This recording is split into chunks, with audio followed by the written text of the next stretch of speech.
Komið sæl og velkomin heim í stofu, ég heiti Bryndís Svavarsdóttir. Í dag 1. desember er fyrsti sunnudagur í aðventu. Þema dagsins er Drottinn kemur, hið nýja náðar ár. Í lexíunni sem ég mun tala út frá er spádómur Jesaja komu Jesú. Í pistlunni skrifaði Páll, nú er okkur hjálpræði nær en þá við tókum trú. Og í Guðspjallinu er frásögnin komu Jesú til Jerúsalem á pálmasunnudag. En við skulum byrja þessa stund eins og alltaf á því að signa okkur og við segjum saman í nafni Guðs, Föður, Sonar og Heilags Anda. Amen. Heyrum hvaða boðskap lexían færir okkur en hún er úr Jesaja 60. og öðrum kafla. Gangið út. Já, gangið út hliðin. Greiðið götu þjóðarinnar, leggið braut, ryðjið grjótinu burt. Reisið merki fyrir þjóðirnar, sjá Drottinn hefur kunngjört allt til endimarka jarðar. Segið dótturinni Síón, sjá hjálpræðið þitt kemur, sjá sigurlaun hans fylgja honum og fengur hans fer fyrir honum. Þeir verða nefndir heilagur lýður, hinir endurleistu Drottins, og þú kölluð hin eftirsótta, borgin sem aldrei verður yfirgefin. Þannig hljóðar hið heilaga orð. Með aðventunni byrjar nýtt kirkjuár og þá horfum við til spádómanna komu frelsarans. Lexían úr Jesaja úr seinni hluta ritsins en þar eru tvenns konar spádómar komu Jesú. Á sama tíma og þessir spádómar voru skrifaðir var meiri hluti þjóðarinnar í útlegð í Babylon og spámaðurinn boðaði að Guð myndi frelsa þjóðina og leiða hana heim til Jerúsalem til að hefja nýtt líf. Við getum litið á þessa spádóma eins og þeir hafi tvöfalda merkingu. Að Jesaja hafi bæði boðað frelsun úr útlegðinni í Babylon og jafnframt getum við túlkað spádóminn sem táknmynd fyrir frelsun, fyrir trú og eilíft líf í hinni nýju Jerúsalem, borg Guðs. En Síón annað nafn yfir Jerúsalem. Í kaflanum engu líkara en spámaðurinn flétti saman spádómum sem fjalli báðar borgirnar. Fyrr í kaflanum segir Guð að Jerúsalem verði vegleg kóróna í hendi Drottins og konunglegt höfuðdjást í hendi Guðs. Og sá sem endurreisi borgina muni kvænast henni eins og brúði. Í borg Guðs mun réttlæti hennar ljóma, hjálpræðið loga sem kyndill.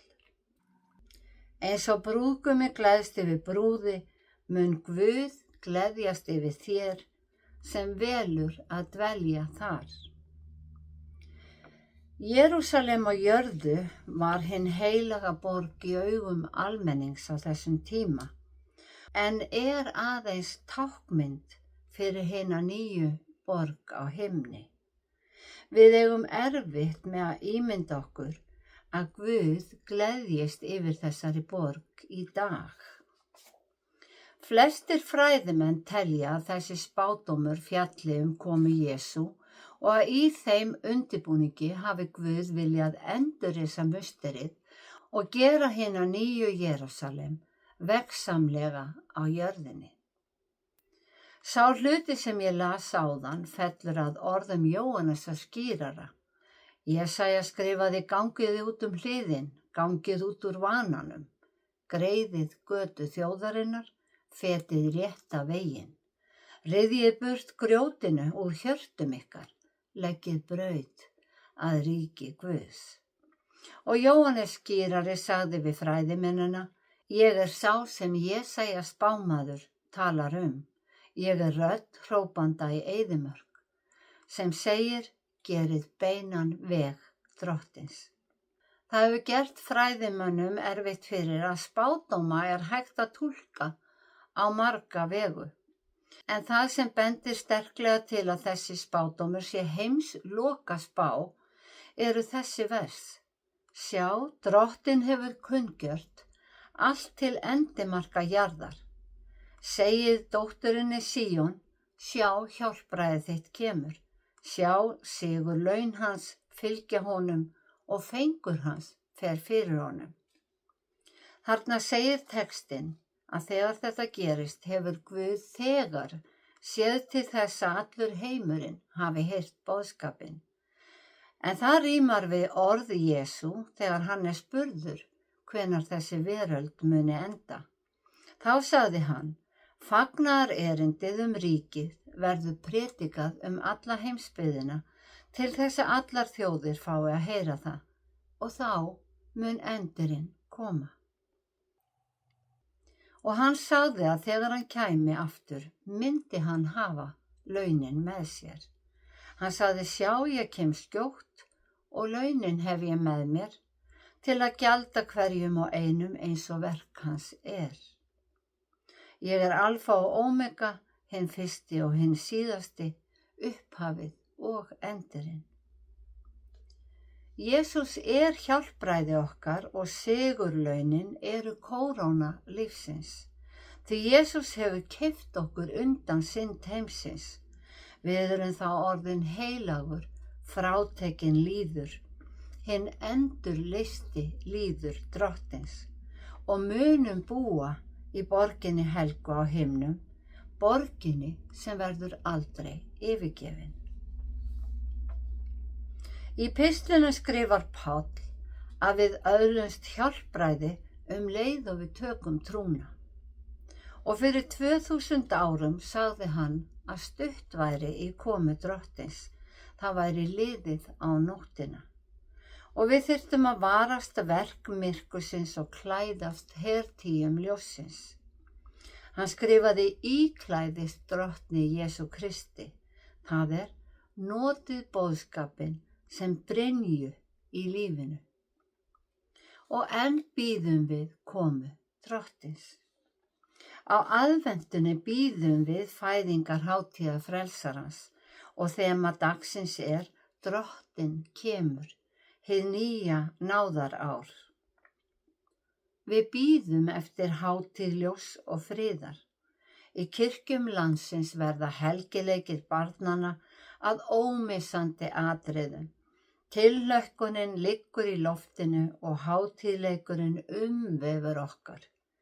Jólasnjórinn, jólaljósin og jólasöngvarnir. Sennilega hefur engin fjölskylda eins fasta hefð í neinu eins og þegar það kemur að jólunum. Það ákveðin matagerð, skreytingar, athafnir og heimsóknir. Og í öllum kirkjum landsins jólaguðspjallið lesið, hinn fallegi og kærkomni boðskapur að frelsari heimsins sé fæddur. Hver skyldi hafa trúað því að hið nýfædda barn sem var lagt í jötu í fjárhúsi myndi breyta heiminum? En heimurinn breytist ekki nema við breytum honum. Í Jeremía stendur, heyrið orð Drottins, bætið breytni ykkar og verk. Gerbreytið háttum ykkar, sýnið sanngirni, kúið ekki aðra, úthellið ekki saklausu blóði og eltist ekki við aðra guði. Þá mun ég búa meðal ykkar á þessum stað.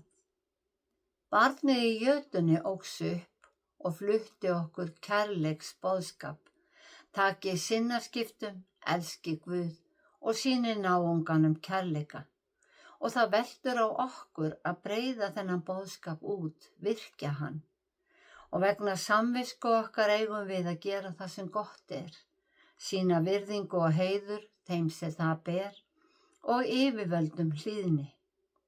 Skuldið ekki neinum neitt nema það eitt að elska hvert annað. Því sá sem elskar náunga sinn hefur fylgt lögmálið. Kærleikur Guðs á að flæða yfir heiminn. Ég hef elskað ykkur eins og Faðirinn hefur elskað mig, sagði Jesús. Haldið boðorð mín, verið stöðug í elsku minni Og þetta er mitt boðorð, að þið elski hvert annað eins og ég hef elskað ykkur. Já, þema dagsins er Drottinn kemur, hið nýja náðarár. En Guð veitir okkur þessa náð vegna hins mikla kærleika síns til okkar. Hin helga bók segir okkur að kærleikurinn sé frá Guði, því að Guð sé kærleikur. Og hinn mikli kærleikur Guðs birtist í því að hann hafi sendt einkason sinn í heiminn til að boða okkur nýtt fagnaðarerindi sem veitir okkur nýtt líf í ríki hans. Og við minnumst þessa á hverjum jólum. Kærleika Guðs er best lýst með þeirri staðreynd að hann elskar okkur þó að við elskum hann ekki tilbaka. Það er mikil náð sem Guð gefur okkur að hann bíði rólegur eftir að við ákveðum hvort við ætlum að elska hann tilbaka.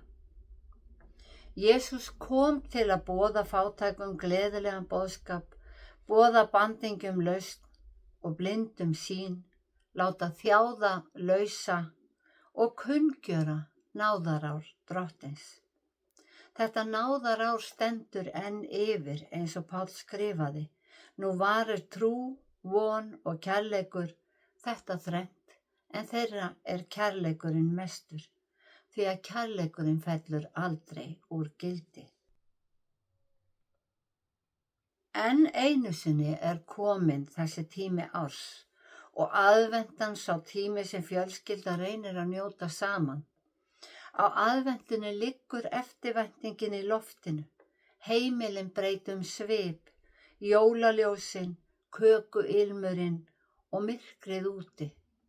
Allt hjálpar til að auka eftirvæntinguna eftir aðfangadegi og í kirkjunni finnum við fyrir heilarleikanum. Við bíðum eftir því að heyra hið heilaga guðspjall fæðingu frelsarans okkar. Guðspjall sem við höfum heyrt svo oft áður en er ómissandi boðskapur, hluti af upplifun dagsins. Já, hann kom í heiminn sem lítið og bjargarlaust barn, en er frelsari allra manna. Á nýju kirkjuári fáum við enn eitt tækifæri til að heyra boðskapinn aftur, hlusta á sögurnar, auka skilning okkar, styrkja trúna, verða ríkar í hjarta og bera ávöxt til að bera boðskapinn áfram. Boðskapinn að vegna kærleika Guðs erum við af náð frelsuð fyrir trúna á lítið barn sem fæddist í fjárhúsi og var lagt í jötu, en er frelsari heimsins. Drottinn blessi þig og varveiti þig. Drottinn láti sína ásjónu lýsa yfir þig og sé þig náðugur. Drottinn upplyfti sínu augliti yfir þig og gefi þig frið. Í Jesú nafni. Amen.